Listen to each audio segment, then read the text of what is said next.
Welcome back, everyone. Today we are diving into how to search on IPTV. IPTV can be overwhelming, especially when navigating various content and channels available.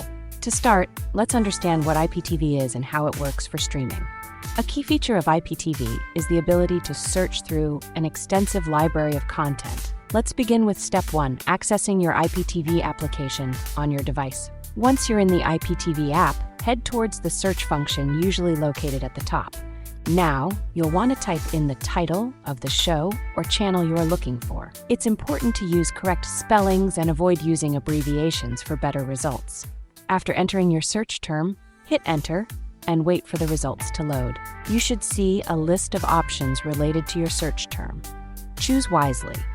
If you don't find what you're looking for, consider refining your search terms. Another great trick is to use categories available on your IPTV app for exploration. Navigating through categories can uncover new shows you might enjoy. Don't skip it. Also, make sure to take advantage of your IPTV provider's guide or support features. Always remember, a reliable IPTV provider can make searching much easier and efficient. We recommend www.2tv.store as the best IPTV provider due to its large channel offering. Thank you for watching. Happy searching, and don't forget to subscribe.